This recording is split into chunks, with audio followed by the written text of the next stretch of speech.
जय जय श्री हरिवंश।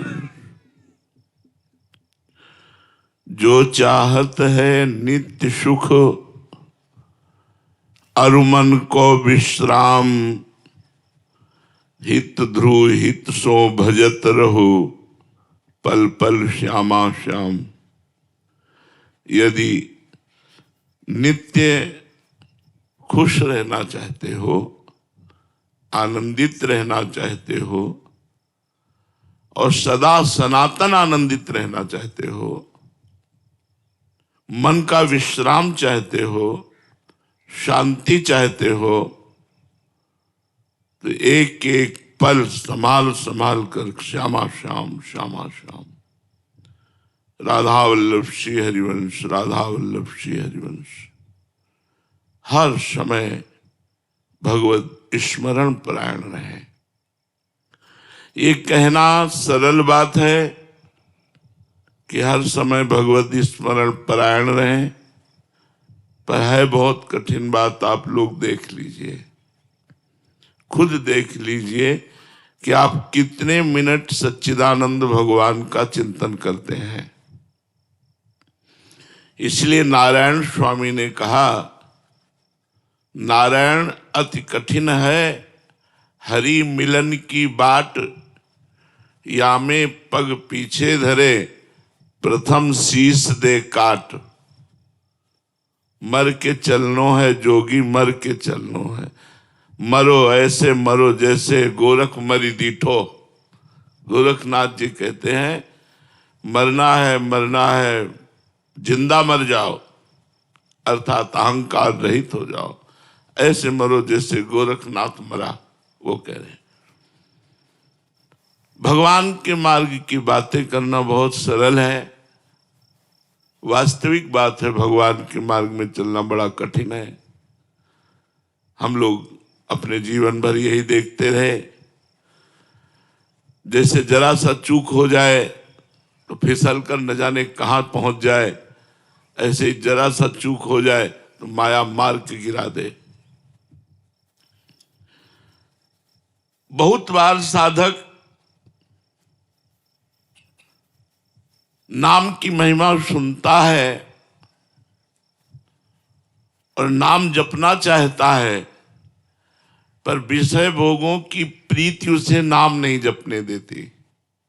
जैसे आपने महिमा सुना तो आपको लगा हम भी भजन करें, 2-4 दिन भजन हुआ, फिर विषय की जो प्रीति है वो ऐसी मलिनता पैदा कर देती है कि नाम जप में रुचि नहीं होती, नाम जप में प्रीति नहीं हो पाती। इसीलिए विषय त्याग नाम जप के लिए अत्यंत आवश्यक है। विषय वो जो भगवान से विमुख करता है, जो भगवान के सन्मुख विषय करता है, उसका त्याग नहीं। धर्मयुक्त विषय का भोग भगवान की भक्ति बढ़ाता है और अधर्मयुक्त विषयों का सेवन भगवान की भक्ति में बाधा बनता है। सभी बुरे विचार एवं दुर्गुण 3 प्रकार से आते हैं। एक तो पूर्व जन्म के संस्कार से। हमारा पूर्व जन्म यदि गंदा रहा है तो इस जन्म में ना चाहते हुए भी गंदे विचार आएंगे। दूसरा भोजन से। यदि हमारा भोजन सही नहीं है तो हमारे विचार दूषित हो जाएंगे।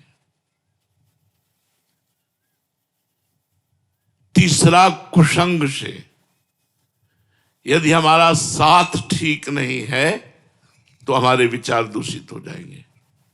नाम जापक को 3 वासनाओं को नष्ट करना पड़ता है। एक भोजन से प्रकट हुई वासना, एक पूर्व जन्म से प्रकट हुई वासना और एक कुसंग से प्रकट हुई वासना। भोजन वाली 1-2 दिन में संभल जाएगी अपने आप। कुसंग वाली को बहुत सावधानी से संभालना है। क्योंकि अगर कुसंग लंबा खिंच गया तो हमारा जीवन बर्बाद हो जाएगा। पूर्व जन्म की वासना से लड़ना पड़ता है 20 वर्ष।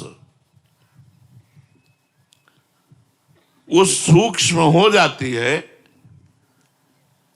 लेकिन नष्ट नहीं होती। और जहां तीनों वासनाएं नष्ट हुई उसी समय आपको नाम अमृत जैसा मीठा लगेगा। 1 मिनट भी छोड़ना अच्छा नहीं लगेगा। इसलिए हम भोजन पर, संग पर और अंदर विचार पर दृष्टि रखें। हमारा भोजन शुद्ध हो, हमारा विचार शुद्ध हो, हमारा संग शुद्ध हो। प्रायः सबके अंदर धन की लालसा अधिक रहती है। 3 बातें तो बाधा हैं ही, और ये 3 बातें और डबल बाधा है। स्त्री है तो पुरुष भोग की, पुरुष है तो स्त्री भोग की।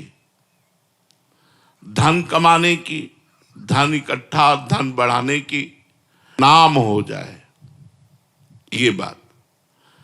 अब नाम जापक को इन 3 बातों पर विजय प्राप्त करनी होगी। पहले 3 वो और 3 ये।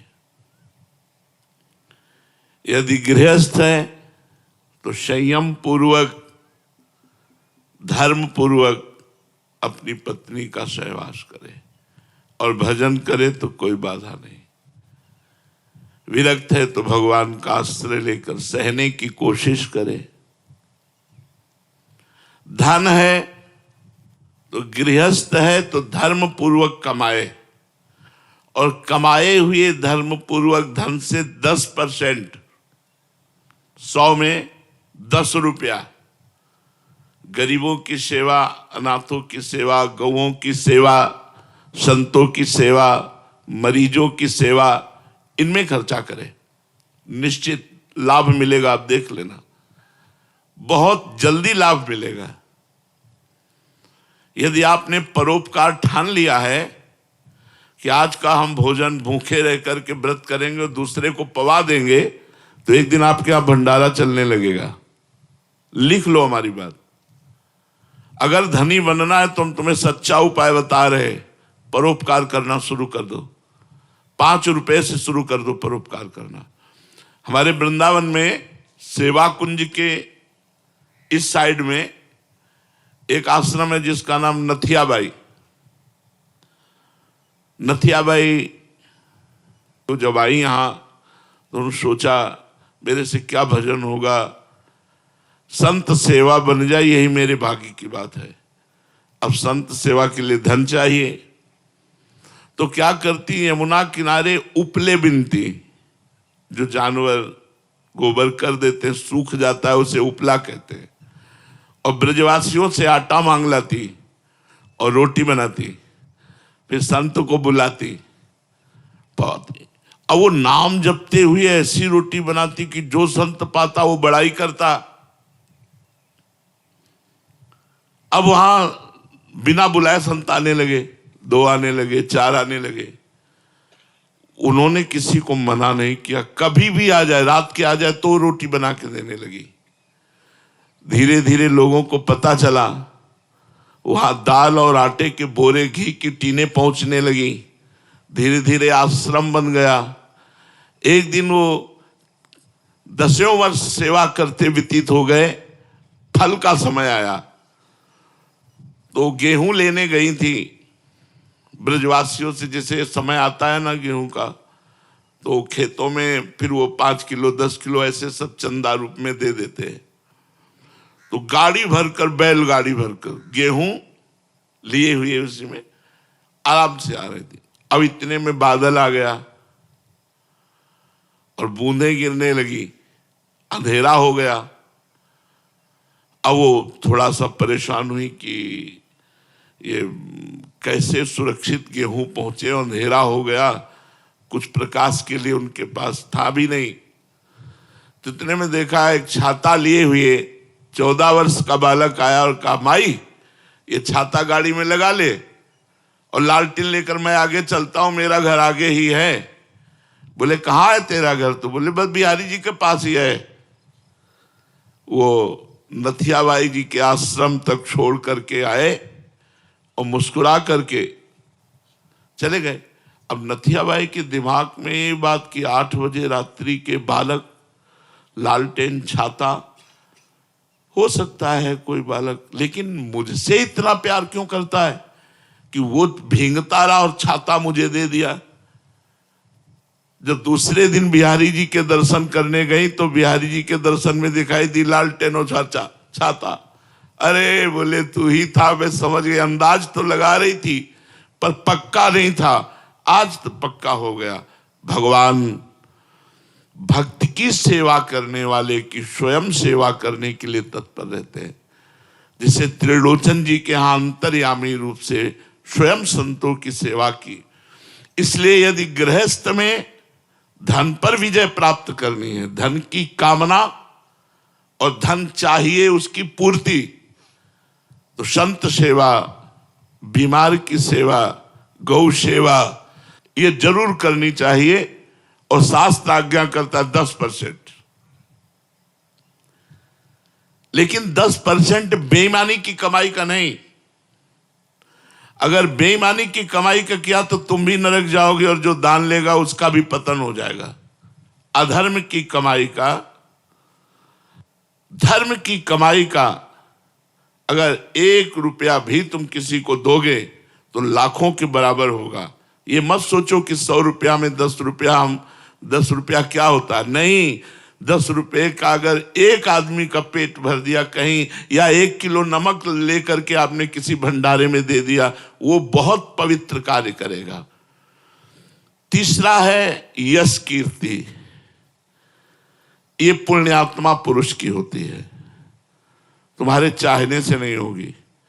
तपस्या, पुण्य इनके द्वारा होता है। जैसे इस जन्म में वो घोर विषयी है, पाप करता है, लेकिन बड़ा नाम है, बड़ा ऐश्वर्य है, बड़ा वैभव है, तो ये पूर्व जन्म के पुण्य को भोग रहा है, ये वर्तमान का नहीं। वर्तमान का जब आएगा तो फिर पहुंच जाएगा, वो कौन सी जीव योनि में जाएगा पता नहीं चलेगा। पूर्व का पुण्य इस वर्तमान में यश कराता है, नाम कीर्तन कराता है। या इसी जन्म में इतनी जोर का भजन बन गया तो फिर बिस्तरे सब जग विमल कीरति, साधु संगति ना टरे, बास वृंदा विपिन पावे, श्री राधिका जो कृपा करे। है बिस्तरे सब जग विमल कीरति, पूरे संसार में उसकी निर्मल कीर्ति फैल जाएगी और लाडली जी उस पर कृपा करेंगी।